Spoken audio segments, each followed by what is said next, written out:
¿Cómo les va? Gracias por acompañarme en un nuevo valor de vivir. Sí, me cortó el pelo, porque tenía el pelo muy largo. Así que bueno, después vamos a volver a la normalidad. Y hablando de normalidad, estábamos hablando con la Pedroni de que qué poco adultos que somos, ¿no? Porque no nos hacemos responsables de todas las cosas que nos pasan. Porque desde arriba en baja en línea seguimos esperando, ¿sí? Esperanzados de qué. Entonces yo le decía eso a Pedroni, ¿por qué nos pasa esto? En este mundo que vivimos tan loco, ¿sí? No asumimos la responsabilidad. María Esther Pedroni.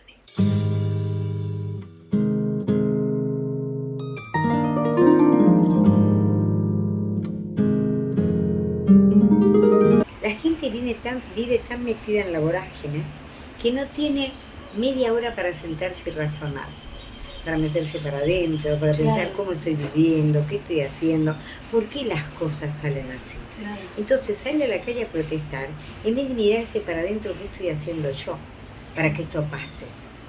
Fíjate qué simple. ¿Cómo estoy viviendo? ¿Qué tengo que cambiar en mi forma de vivir para no tener que estar con esta angustia permanente? ¿Qué es lo que estoy haciendo mal? ¿En qué me equivoco? Ponen todo afuera. Pero yo, ¿qué tengo que cambiar? Bueno, pero eso es inmadurez. Y por supuesto, pero bueno, estamos todos metidos en una vorágine. La propaganda, el compre ya, el llame ya, todo eso obnubila. Y la gente vive ilusiones. Sí. ¿Y dónde vamos con la ilusión? Cuando tenemos que pagar el pan de cada día, cuando tenemos que pagar, nos llegan las boletas, los vencimientos. Claro. ¿Y qué hacemos ahí? Entonces salimos a la calle a gritar, no me alcanza. ¿Pero qué estoy haciendo yo para que esto pase? ¿Cómo estoy viviendo? ¿Cómo estoy comportando? ¿De qué manera llevo adelante mi economía? Yo pienso que hay una falta de entrenamiento y de comunicación. Pero bueno, la sociedad de consumo nos lleva a todo esto. Estamos pagando el precio de la sociedad de consumo. Y lamentablemente la gente se engancha. No se para, no razona, no tiene tiempo para razonar. Pero cuando llega a la casa, vos fijate lo que yo observo, ¿no? Lo observo por los pacientes. Tienen problemas con los hijos. Pero hay una cosa, yo les digo, los escuchan, ¿no? Llega la mujer cansada del trabajo, el marido cansado del trabajo. Llega la noche, el chico pregunta, el chico quiere saber esto, aquello, lo otro. Quiere ver algún resultado de las tareas que hace. Entonces, mamá, espérate que termine de hacer la cena. Papá, espérate que termine el informativo. Se cansa el chico, come y se va a dormir. ¿Quién le saca las dudas que tiene? Entonces buscan en la calle lo que no tienen adentro. Después los padres se sacan los pelos. Son todas consecuencias de cómo vivo, de qué ofrezco en mi hogar. Vos te ponés a pensar, sí, está todo fuera de órbita, es como que todo se ha descentrado. Yo lo veo permanentemente en los pacientes que tengo. ¿Y cómo vuelven a la realidad cuando las cosas duelen mucho, vuelven a la realidad? Cuando duele mucho, a través de una enfermedad, a través de un problema de un hijo que se puso en la droga, de que no saben cómo sacarlo, entonces empiezan a pensar, ¿qué estoy haciendo mal? Pero hasta que no pasa eso, no vuelven. Tienen que tener un llamado que les duela. Entonces ahí se sientan. La enfermedad nos hace sinceros. La enfermedad nos hace decir lo que nos pasa. Eso es lo que la gente no sabe. Cuando yo me enfermo empiezo a mirarme para adentro, porque tengo tiempo de razonar. Mientras estoy en la vorágine del diario vivir, no tengo tiempo de razonar ni de pensar. Entonces todo tiene un sentido. El tema es que la gente vive tan enloquecida que bueno, seguimos en la rueda, corremos. ¿Viste lo que? Cuando éramos chicos teníamos un juego que corríamos y el que venía atrás nos alcanzaba. Bueno, esto es lo mismo. Entonces los problemas llegan un momento en que nos alcanzan, nos hacen sentar, nos hacen razonar, nos hacen mirarnos para adentro. Y a veces los problemas de enfermedad son muy serios, muy serios. Anoche tenía el problema de una alumna que vino y dice, estoy muy preocupada porque me han detectado un problema en la garganta. Y puede ser serio. Entonces nos sentamos a hablar. ¿Cuánto hace que no hablas? ¿Cuánto hace que tiene una hija, 2 hijas que viven con ella, grandes con problemas, y una mamá grande? Entonces ella, para guardar la calma, no habla, no dice, no razona, no pone las cosas en su lugar. Empezó a ponerse la carga de las 3 personas sobre la espalda. Entonces su cuerpo ahora la llama a reflexión, con algo serio. ¿Qué tengo atravesado acá? ¿Qué es lo que no digo? Sentate y pensá. Empezá a decir lo que tenés que decir. Poné orden en tu casa. El cuerpo habla lo que la mente calla.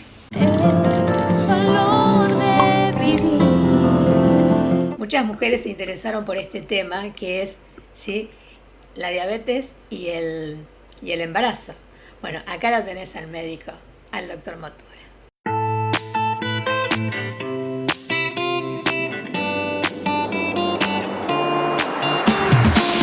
Bueno, hay un tema muy interesante, la diabetes en la mujer embarazada. Hay que dividirlo en 3 partes, los 9 meses del embarazo. En el primer trimestre aumenta la sensibilidad a la insulina.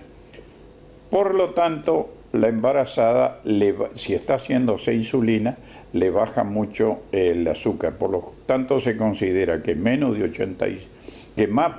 de 85 ya estaríamos en el peligro de una diabetes, porque normalmente aumenta la sensibilidad de la insulina. Por eso a la embarazada diabética hay que decirle que cuide no pasarse mucho en la dosis de insulina y que lleve un caramelo en la cartera. Si se siente mal, que lo consuma. Esos son el mes 1, 2 y 3. En el segundo periodo, meses 4, 5 y 6, es normal. Es decir, la sensibilidad es normal, igual que la que tiene una persona que no está embarazada. En el tercer trimestre, meses 7, 8 y 9, sube la glucemia porque se crea resistencia a la insulina. Por lo tanto, más o menos entre 24 y 28 semanas, o 31 o 33, hay que hacerle la prueba de tolerancia oral a la glucosa. Son 75 gramos que se diluyen en 375 de líquido y tiene que dar menos de 100 en ayuna. Esto es interesante, este concepto, es decir, que en el primer, resumiéndoselo, dejando cifras que les cuesta a ustedes memorizar, perdónenme. En el primer trimestre más bien baja el azúcar, por eso, ¿no es cierto?, tiene que tener cuidado de no irse a un coma hipoglucémico. En el segundo normal y en el tercero la resistencia aumenta. Esto es del especialista, lo tiene que balancear él, pero yo les estoy diciendo cómo es y las recomendaciones que hace la SAD. La SAD es la Sociedad Argentina de Diabetes. Se presenta un fenómeno a veces que es la acanthosis nigricans, que lo provoca la diabetes. ¿Qué es la acanthosis nigricans? Es una coloración oscura, sobre todo en la zona de axila, en otros lugares aparece. Es también por el tema de la diabetes, ¿no es cierto? Bueno, los factores de riesgo que tiene: más de 30 años, obesidad, antecedentes familiares, multiparidad, es decir, haber tenido muchos hijos anteriormente. Los corticoides, por favor, no consuman corticoides, que a veces por un simple resfrío les sacuden un corticoide, traten de rechazarlo porque eso levanta mucho el azúcar. El tabaco, por favor, no fumen.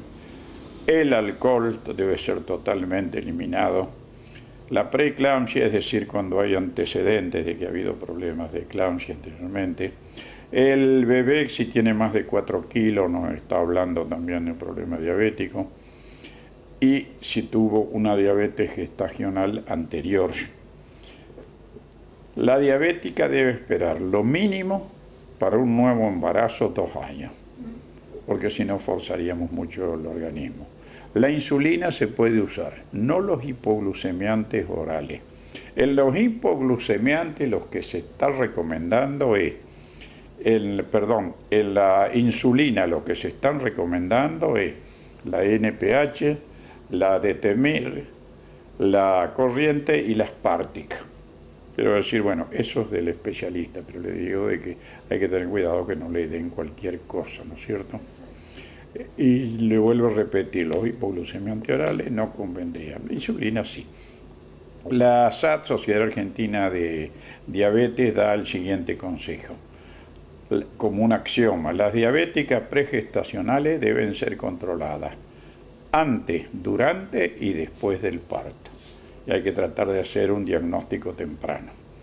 La dieta, bueno, es la clásica: 50% hidrato de carbono, proteína 1 gramo por kilo, los lípidos que sean aceite de oliva, el mejor lípido, y dar calcio, calcio, hierro y ácido fólico en caso de que fuera necesario. Calcio, hierro y ácido fólico, eso lo maneja el especialista.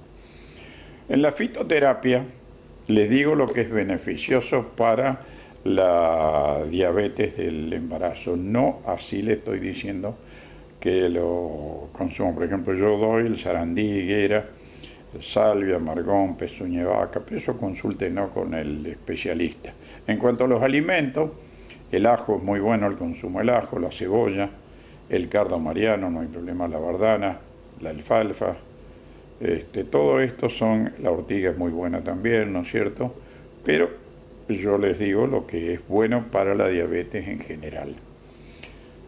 En la flor de Bach se hacen inofensiva, el agrímone, cuando hay un sentimiento como una coraza, el rescurreme, como hay mucha angustia, antes que darle una benzodiazepina o algo, preferible esto que es inofensivo, no tiene contrariedad.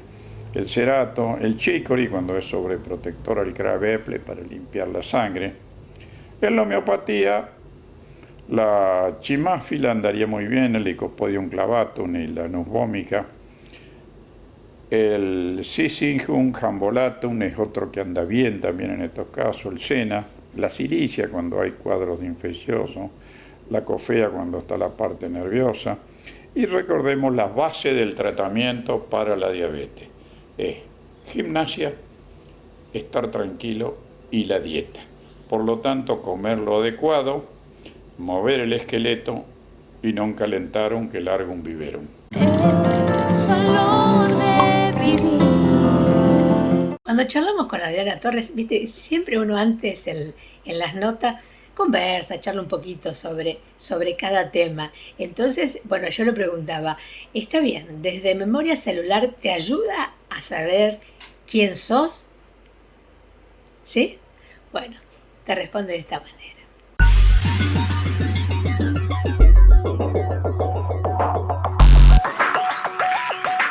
Con memoria celular podemos acceder a esta pregunta, ¿no? ¿Quién soy?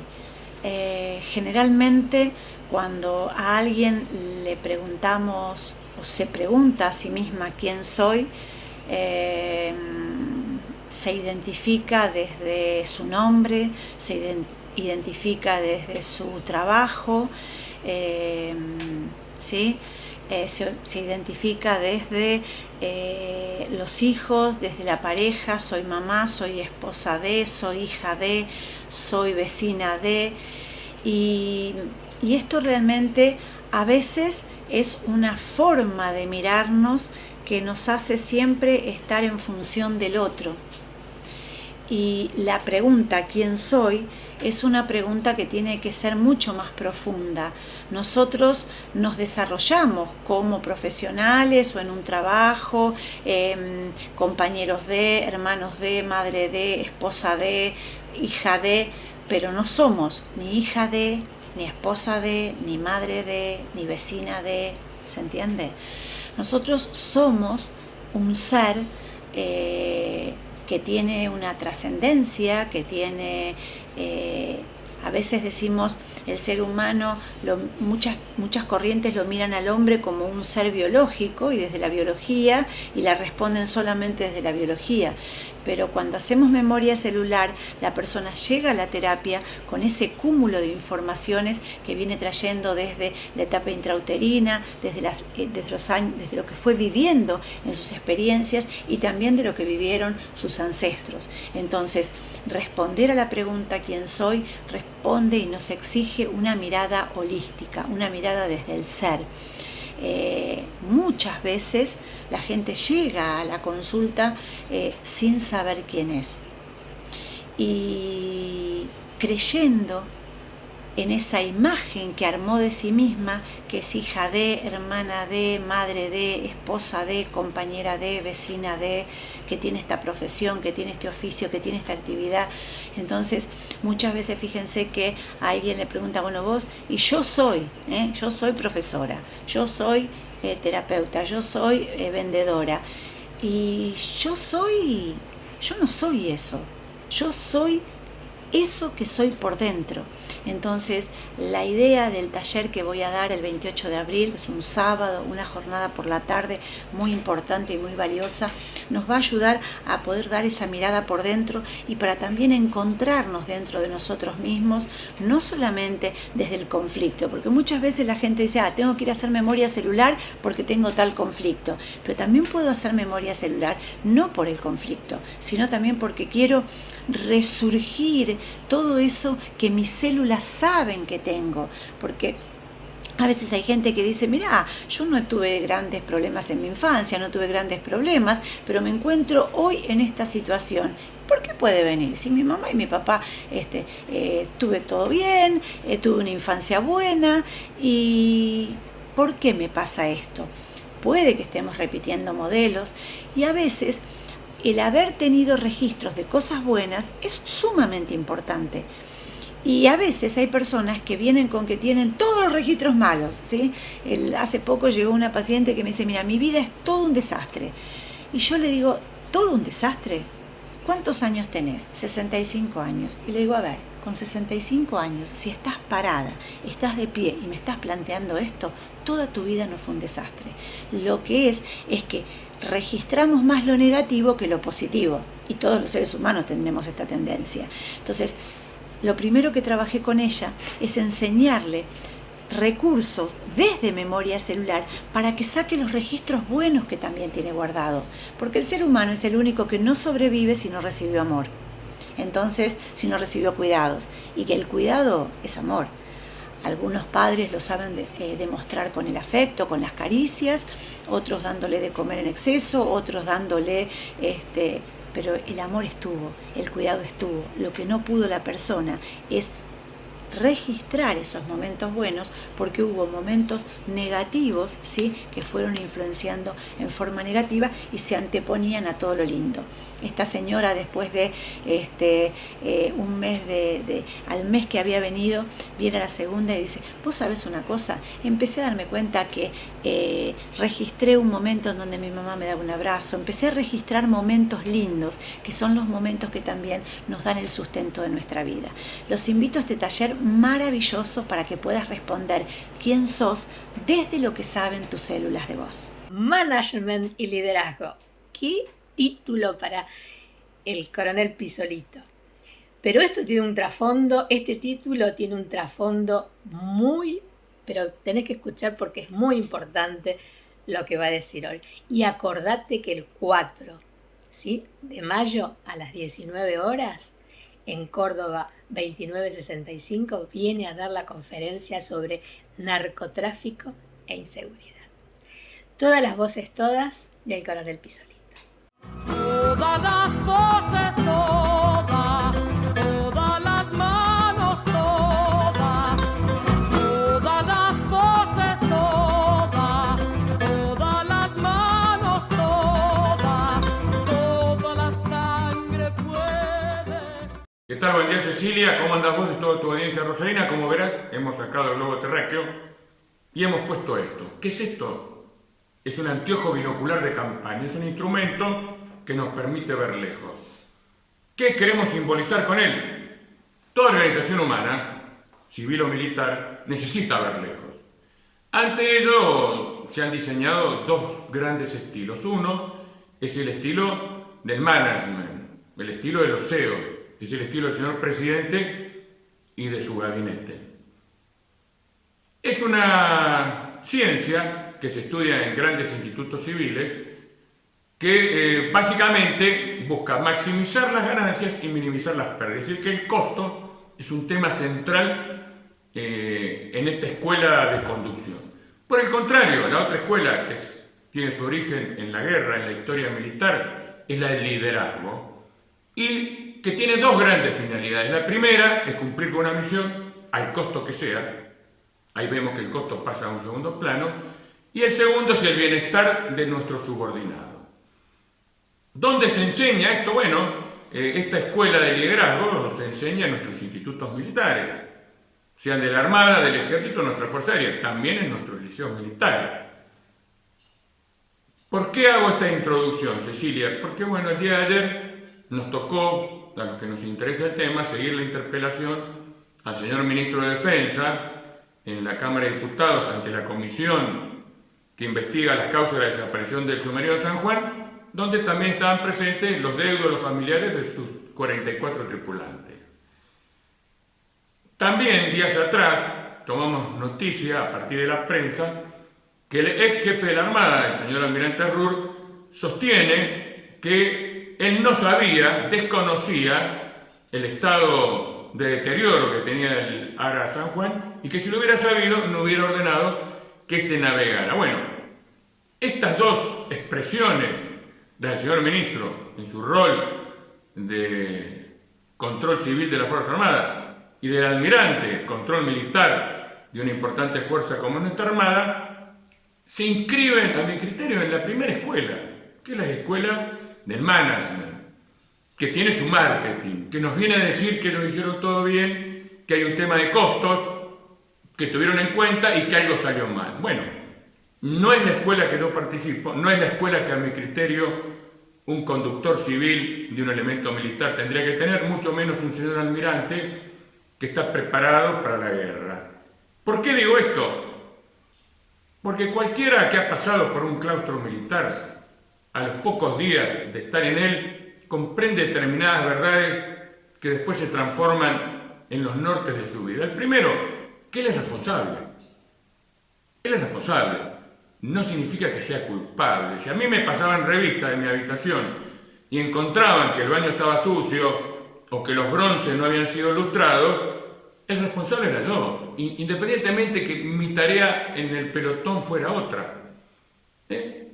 Y lo segundo que yo aprendí es que tenía que hacerme cargo de mis subordinados, en el buen sentido de la palabra, promover su bienestar, apoyarlos y demás. Nada de esto lo he visto en el señor ministro Aguad ni en el señor almirante Ruhr. Y esto es muy grave porque esto denota una crisis profunda de nuestro sistema militar, que se materializa en dos hechos que han tenido graves consecuencias y que si no se solucionan pueden tener aún peores consecuencias. El primero, no veo un efectivo control civil sobre nuestras Fuerzas Armadas.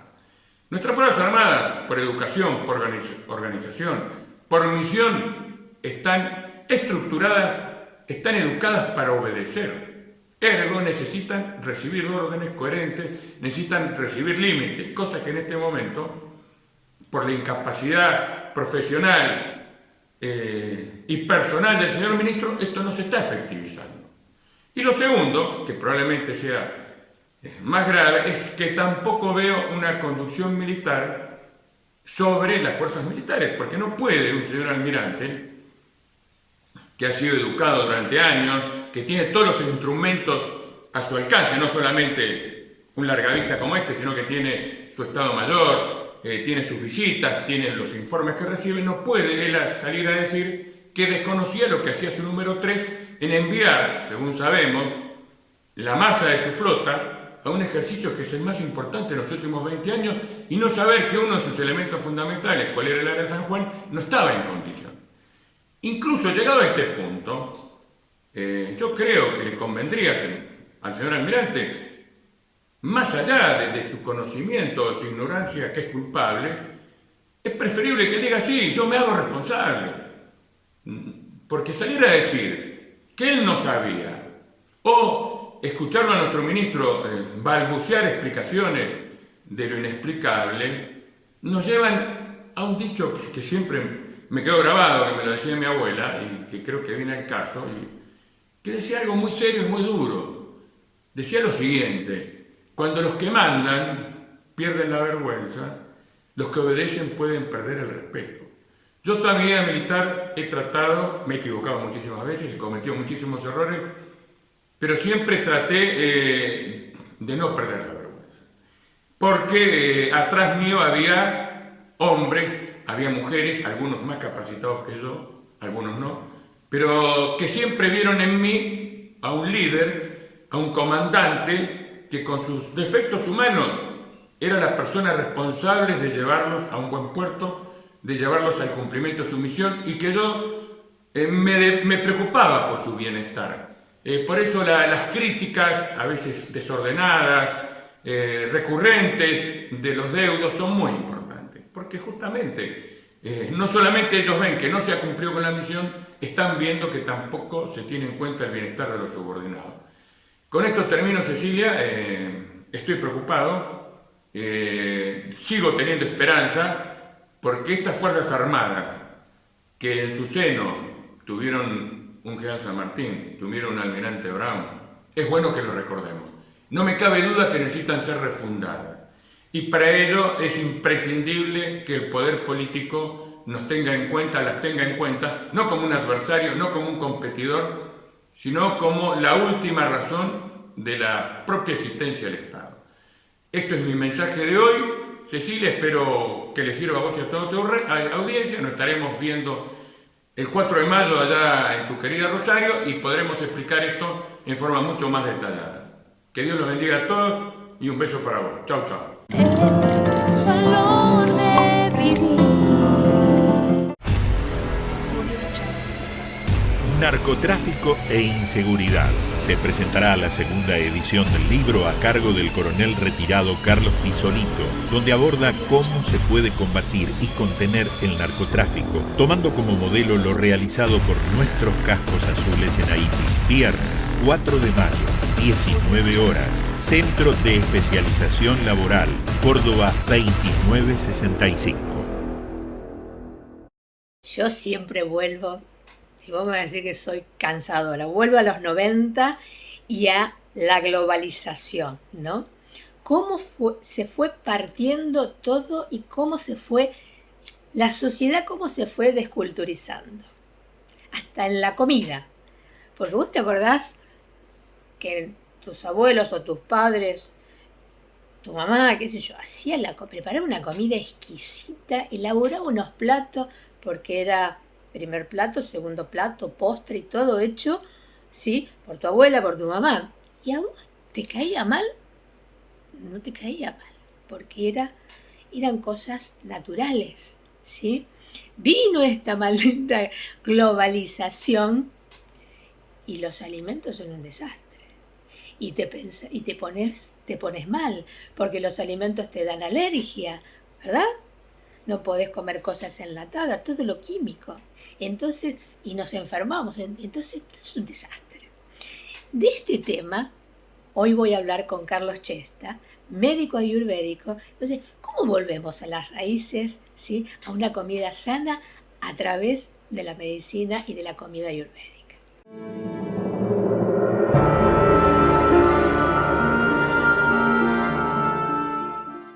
Los químicos, y bueno, algunos químicos más que otros sobre todo, van interfiriendo en los procesos enzimáticos del cuerpo y sobre todo en un sistema que se llama, que uno lo conoce como defensa, que es el sistema inmunológico.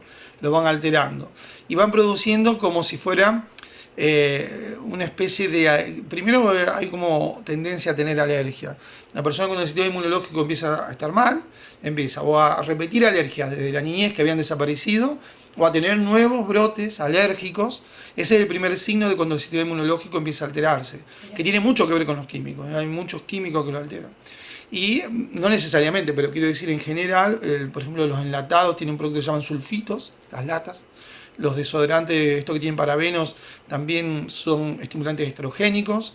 Hay muchos otros que al ser, vos imaginate, un producto para matar los hongos, un antimicótico, es un veneno. Entonces, en algún punto también va a alterar las membranas de las células. Más o menos, ¿viste? Te dicen, no, este veneno mata a la cucaracha en un segundo, pero no, a vos no te hace nada. Bueno, depende. Me explico, viste que las propagandas nuevas es como que totalmente inocuo y no, bueno, no es tan así.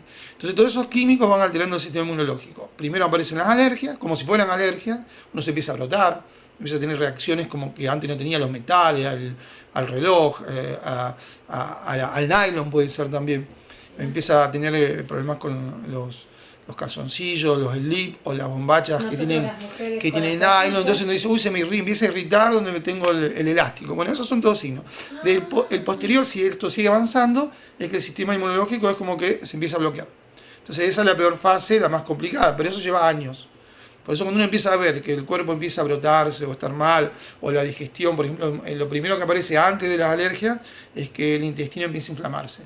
Se inflama, tiene distensión. Cuando uno empieza a ver que estos signos aparecen, uno tiene que cambiar el estilo de vida y empezar a sacar la chatarra. Cuando uno es joven se lo banca, pero con los años no se lo banca más. No, pero vos podés ser joven, pero tenés que prevenir. Podés ser joven y también, claro. Porque si no prevenís exacto, ahora... el concepto es prevención. Hay un concepto en la Ayurveda que se llama salud positiva, que no es solo prevenir, ponerte vacuna y sacar unos alimentos, sino vivir bien. O sea, que tu vida sea una vida plena, consumiendo alimentos sanos, tener una vida en la que puedas desarrollarte personalmente y que también puedas pasar buenos momentos de alegría, de contento, de felicidad. Carlos, ¿y en cuánto tiempo el cuerpo se desintoxica? Porque llegamos, ¿viste? A una edad... Bueno, ese es un tema, porque viste que hay mucha gente que te viene diciendo, no, vení que yo te hago una limpieza hepática, una limpieza de intestino y en una semana estás nuevo. No es así. El cuerpo a veces, cuando hay toxinas que están acumuladas durante mucho tiempo, lleva hasta un año o años de limpiarse. Sí, no es el sistema inmunológico va limpiando el cuerpo, pero no lo limpia de golpe, tarda su tiempo. ¿Me explico? Entonces hay que darse tiempo y hay que permitirse tener un cambio en el estilo de vida, porque si vos vivís mal o comés mal todo el año, y una semana o 2 días dices ahora me voy a cuidar, no te alcanza. Te va a alcanzar por un tiempo, pero después la intoxicación vuelve. ¿Y estás de acuerdo con las limpiezas hepáticas, con las limpiezas colónicas? Sí, pero tiene que ser hecha todo dentro de un contexto de un cambio de estilo de vida, porque si no es, viste, te comes todo, te comes toda la porquería, te intoxicás con alcohol, etcétera, y después te haces un día de limpieza hepática, no sirve. Ahora, qué transformación que dio la Ayurveda, ¿no? Lo que hablábamos al principio, de los abuelos, cómo venían y se comían todo, ¿no? Sí, y creo que es el futuro, porque ahora cuando empiece a desarrollarse más y uno entienda que no, para estar bien hay que vivir bien. Claro. ¿Me explico? No podés vivir mal y querer estar sano. Si vos llevas una vida que no es buena, te va a enfermar, porque la enfermedad es el resultado, generalmente es el resultado de un estilo de vida por años malos. ¿Tá? Entonces la idea es que vivas bien para estar bien.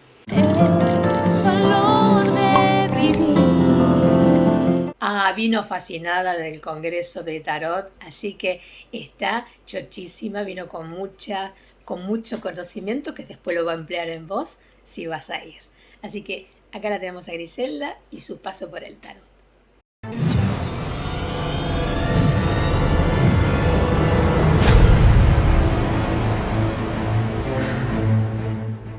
¿Cómo están? Les doy la bienvenida a este micro de cada día miércoles y su repetición los días domingos. Les doy la bienvenida. En esta oportunidad estoy muy feliz, llena de información. Les venía contando que el 13, 14 y 15 de abril era el segundo Congreso de Tarot en Argentina. Bueno, ahí estuvimos, nos encontramos con colegas, con personajes nacionales e internacionales, un lugar de encuentro, un lugar de emociones cruzadas, donde era toda una energía puesta en esta cuestión de la amorosidad, de la sincronicidad. Pudimos desde ahí traer muchísima información que, te repito, el taller que tenía el 28 de abril ya está cubierto y para el 5 de mayo es el próximo taller, 5 de mayo a las 15 horas. Para que tengan idea, para que acomoden el tema de sus finanzas, el valor del taller es el equivalente a una consulta. O sea que si harías una consulta o vas al taller, es el mismo valor. Del taller te vas a llevar tu arcano de correspondencia que digamos que pinta tu personalidad. te vas a llevar muchísima información que trajimos del taller, y también esta cuestión de hacer el tarot. Leemos, miramos, te espejas y después, ¿qué hacemos? Hacemos una meditación de mindfulness, una meditación donde te pones en atención plena con tu cuerpo. Así que el taller va a ser tarot con el arcano de correspondencia, te vas a llevar de regalo tu arcano de correspondencia, y una meditación de mindfulness. De cualquier manera, vamos a seguir hablando del Congreso. Hay tantísimos disertantes como formas de enfocar el tarot. En forma predictiva, en forma adivinatoria, en forma evolutiva, terapéutica. Es tanta la información, fue tan maravilloso, y básicamente lo que más me entusiasma de esto, lo que más me entusiasmó, es ver que la herramienta está teniendo un marco donde las personas que trabajamos, que tenemos este oficio, estamos como en un espacio en común, en un espacio donde nos entendemos y echamos luz sobre la herramienta. Luz significa honestidad, porque todo lo que tiene luz hace que la herramienta sea más confiable. Si vos me decís qué me traje básicamente del Congreso, me traje eso, me traje la luz que se echa sobre la herramienta. ¿Y qué más traje del Congreso? Mucha información para acompañarte hacia el estado de felicidad. Vos sabés que yo siempre te digo, tenés derecho al bienestar. Valor de vivir. Yo insisto siempre, vos me vas a decir que soy muy cansadora, pero ellos tienen un bioescáner que es una maravilla. Andá a verlo, hacételo porque es lindo. Más que lindo, es bueno, porque siempre digo lo mismo, no vas a peregrinar de médico en médico. Con eso solamente poner la manito, después vas a ver todo lo que te falta, lo que tenés, lo que debes consumir. Es algo maravilloso. Bueno, del bioescáner habla el doctor Tobaldo.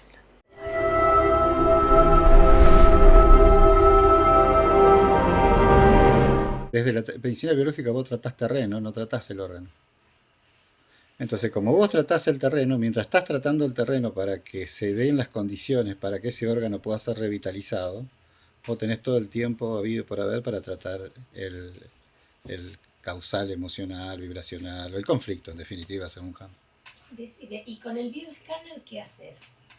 El bioescáner es un evaluador físico. Nosotros lo que hacemos con el bioescáner es detectar, mediante un mecanismo de bioresonancia, los funcionamientos o las vibraciones en realidad de las diferentes cosas que vos querés investigar. En este caso, los equipos que nosotros tenemos, podemos investigar todo lo que es funcionalidad cardíaca, todo lo que es aparato digestivo, hígado, páncreas, riñones, los efectos, todo lo que hacemos normalmente en laboratorio, las vitaminas, los minerales, los aminoácidos, las enzimas, las coenzimas, los neurotransmisores.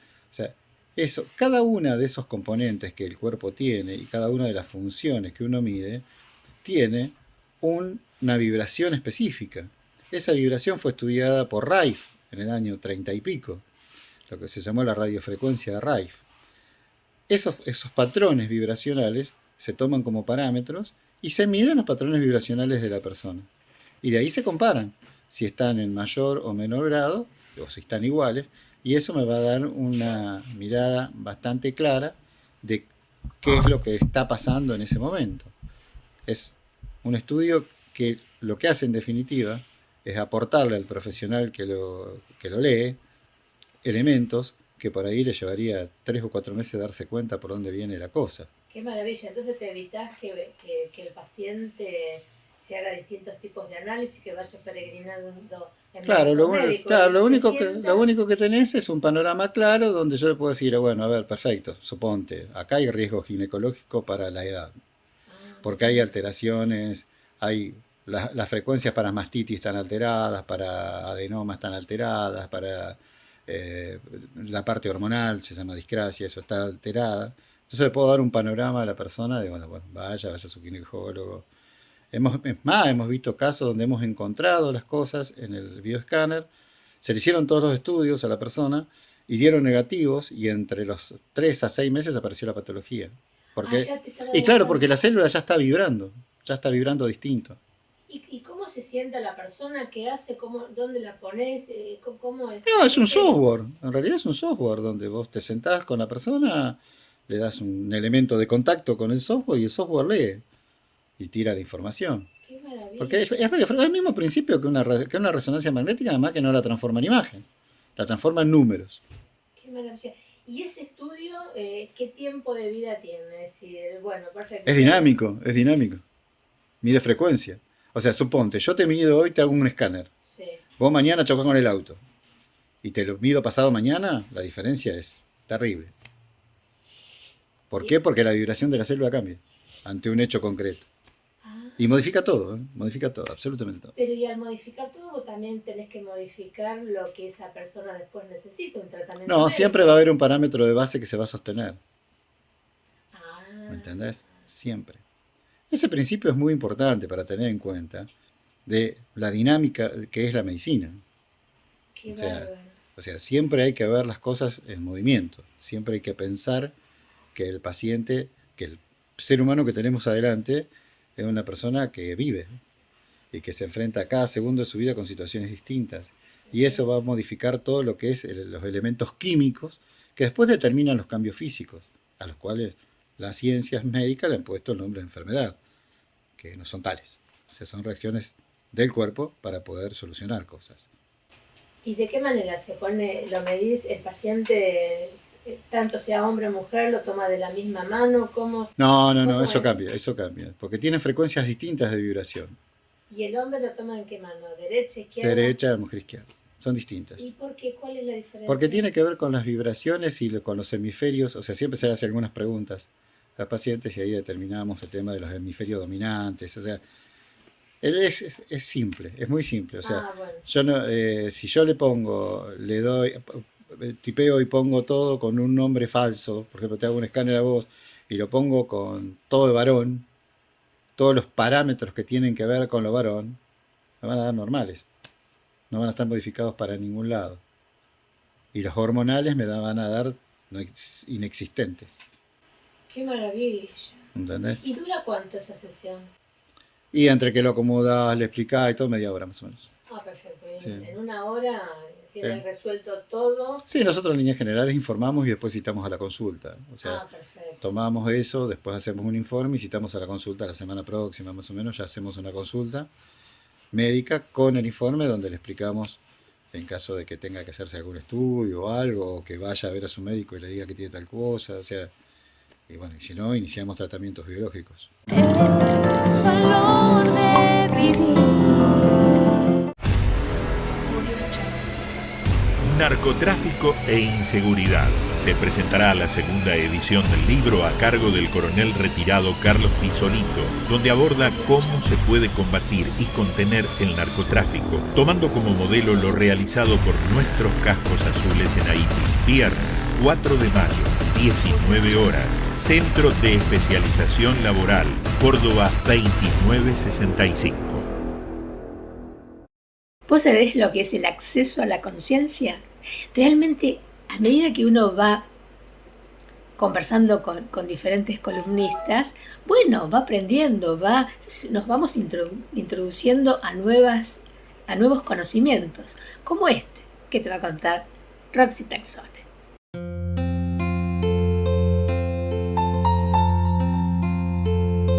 Como estábamos hablando en el programa anterior, estábamos hablando de Gary Douglas, quien es el creador. Sí. Él recibe esta información, la canaliza y determina que cada uno de esos puntos que vemos en la cabeza, que está la lámina, que por ahí salió o va a salir aquí en el programa, cada punto tiene que ver con una determinada tema de nuestras vidas. Todos tenemos esos temas. Él los recibió como tal. Cuando él lo canalizó, lo empezó a trabajar primero con un masajista. Y después de ahí, pero de todos modos no tiene nada que ver ni con acupuntura, ni con digitopuntura, no tiene que ver con el método chino del diagnóstico. No tiene que ver con los 5 elementos chinos y demás. Es una pregunta de rigor. Sí. ¿Quién me certifica a mí que esto es bueno al no ser científico? Los miles de personas que lo están usando, y de mi parte lo estoy usando en terapia, lo recibí cuando hice el curso y realmente los cambios se notan en las personas. Porque realmente, o sea, como dice Gary Doulas, vos en una sesión de barras podés, o sea, lo mínimo que podés sentir que fue un excelente masaje, diríamos, de relax. Es lo mínimo. Ahora, después, todo lo que se destapa en una sesión de barras realmente es muy importante. Están identificados con los colores, pero nosotros en la práctica eso no lo vemos. No es que decir, bueno, veo el color. O sea, eso él lo recibió todo en esa información, los colores y demás. Dentro de la sexualidad, que hemos vivido una vida muy oprimida muchas generaciones, digo, Sí. ¿qué se saca de ahí, en ese punto? Primero, todo lo que tiene que ver con los tabúes con la sexualidad, que nosotros venimos, los traemos de distintas experiencias, lo traemos por nuestra propia experiencia o por la experiencia de los otros, porque todo tiene que ver con esto, es una experiencia que tengo o una experiencia de otro que yo lo tomo como verdadero. Entonces yo digo, esto es así, o sea, la posibilidad de tener gozo en la sexualidad, ¿no? Y cuando hablamos de gozo parece que fuera una mala palabra. Totalmente. Claro. Viste que muchas veces nos pasa que si estás triste te dice, uy, ¿qué te pasa? Y si estás alegre, feliz, estás gozando, te dicen, vos te fumaste algo. Ay, sí. O sea, es como que no está bueno estar contento. Si te reís, viste que antes también te decían, guarda, no te rías mucho porque van a creer que sos... Totalmente. Y nos pasaba esto. Sí, que te querés levantar a uno, que te querés... Y sin embargo, lo que justamente este tipo de terapias nos lleva a volver a esa felicidad, a ese estadio de gozo que tiene que ver, que todo ser humano tendría que estar en ese estadio. ¿Y ese punto qué te hace? Justamente lo que te hace es trabajar todas las impresiones que tienen que ver... ¿Me hablas del de sexualidad o gozo? Porque son dos puntos. De sexualidad, claro, Bien, el de sexualidad lo que hace es borrar todas las impresiones que tengan que ver con la sexualidad que de alguna manera para nosotros haya sido un tipo de trauma, por ejemplo. Desde que lo que yo escuché, de lo que yo viví, de lo que me dijeron, de lo que las otras personas pudieron haber vivido con respecto a lo que es el gozo. Ahora, ¿la persona te lo dice cuando llega a la terapia? O... No es necesario que la persona me venga a decir nada. O sea, a veces uno pregunta qué te pasa, pero no es que vamos a trabajar los puntos de acuerdo al problema de la persona. La sesión de barras lleva estos 32 puntos que nosotros vamos tocando en la cabeza de la persona en la sesión. Y además de eso, tocar esos 32 puntos, hay procesos verbales que se trabajan con frases que vamos hablando con la persona, que lo que hace es ir borrando de alguna manera ese magnetismo, esa impresión magnética que la persona tiene. ASEX tiene también lo que es un enunciado aclarador, que tiene todo por detrás una información que hace que también trabajen las personas borrando esas impresiones magnéticas. Y tiene una frase muy linda que dice, todo viene a mi vida con facilidad, gozo y gloria. La conozco de hace tanto tiempo, la quiero tanto y la estuve buscando durante tanto tiempo, porque allá en los años 90, cuando yo estaba en otro canal y tenía un programa que se llamaba Cecilia al aire, ella era mi columnista. Claro, se armó un revuelo en esa época porque tener una monja como columnista no era nada común. Pasaron los años, ¿sí? Y siempre yo le decía, María, tenés que venir al programa, María, tenés que venir al programa. Bueno, por fin se dio, ¿sí? Estoy hablando de la hermana Jordán, que, bueno, va a estar en estos programas, ¿sí? Y, bueno, va a dar su reflexión. En este día, en este primer programa, va a hablar de este contexto social y, por supuesto, de que va a hablar también de Siria. Así que te doy la bienvenida, querida hermana Jordán.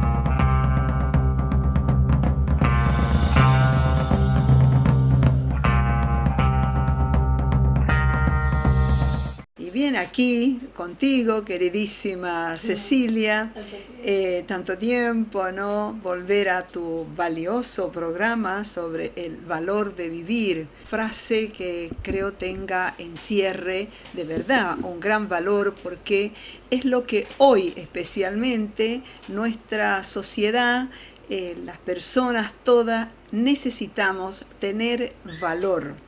El valor de vivir en un contexto social que nos oprime de todas partes, ¿no? El valor de vivir en situaciones que nos oprimen por distintas situaciones, ¿no? Económicas, familiares, ideológicas, de todo tipo, ¿no? El valor de vivir, pensemos en un contexto de guerra, como estamos viviendo hoy, porque si bien nosotros físicamente, materialmente no la estamos experimentando, pero sí la experimentamos en el alma. Y es esta experiencia tan triste que no puedo no empezar, ¿no? Tu programa, querida Cecilia, sobre el valor de vivir, dirigiéndome a nuestros queridos hermanos de Siria, ¿no? Los cuales y por los cuales tenemos que rezar mucho para que tengan el valor de vivir a pesar de estas situaciones en las que estos poderosos que se creen dueños de la vida y de la muerte, ¿no? Están provocando este desastre, este genocidio. Y bien, en este contexto, pero de tu programa, El valor de vivir, que también es un programa para mí de esperanza, ¿no? La esperanza es la virtud, es el valor que a toda persona nos hace siempre mirar un poco más allá de lo que podemos estar concretamente viviendo, ¿no? En el momento. Siempre esa mirada de esperanza que viene de la fe y que nos da fortaleza, ¿no? Esto es un juego de palabras, pero que es un juego de virtudes, de actitudes humanas, de actitudes que nos vienen del Evangelio, ¿no? Porque es el valor de saber que nosotros podemos con alguien que está más allá de todo esto que nos puede acribillar a momentos, como es también ahora el desafío en nuestra querida Argentina de defender la vida. La vida en Argentina tan amenazada, tan sufrida, diría, por aquellos niños que están todavía en el seno materno y que si tuvieran un lenguaje, si tuvieran un mensaje que decirnos, ciertamente tendrían que decirnos: tú, ¿quién eres para que decidas sobre mi vida, si debo vivir o debo morir? Para que transformes aquel seno, aquel grembo materno, aquella persona que me está llevando, para que la transformes en asesina, para que la obligues, porque el sentido materno es tan de la naturaleza, porque es tan de Dios colocado en la vida de la persona y de la persona mujer, ¿no? Entonces, tu programa, querida Cecilia, me parece, es un programa que se presta a hablar de todos estos valores, de todas estas situaciones, pero con esta nota principal: darnos valor, como dice tu programa, ¿no? El título de tu programa, darnos fortaleza y darnos esperanza para ir adelante. Entonces, ojalá podamos de verdad emprender con ustedes, queridos televidentes, ¿no? Hasta un diálogo, ¿no? Un diálogo sobre lo que nuestro corazón, como hace poquito meditamos en el Evangelio, no ardía nuestro corazón cuando ese peregrino nos hablaba. Esto, ¿no? Seguramente ustedes están necesitando, no me digan de no, que están ya todo, digamos, yo no necesito de nada ni de nadie. Todos necesitamos de todo. Y entonces felicito a ti, Cecilia, por este programa tan valioso que estoy segura va a llegar al corazón de mucha gente, infundiendo esperanza. El valor de vivir. Narcotráfico e inseguridad. Se presentará la segunda edición del libro a cargo del coronel retirado Carlos Pisolito, donde aborda cómo se puede combatir y contener el narcotráfico, tomando como modelo lo realizado por nuestros cascos azules en Haití. Viernes 4 de mayo, 19 horas. Centro de Especialización Laboral, Córdoba 2965. Ya llegamos al final del Valor de Vivir. Gracias por acompañarme. Nos vemos el domingo a las 8 de la mañana y ahora viste que está fresquito. Tomamos unos matecitos, comemos unos bizcochitos y miramos el valor de vivir. Gracias.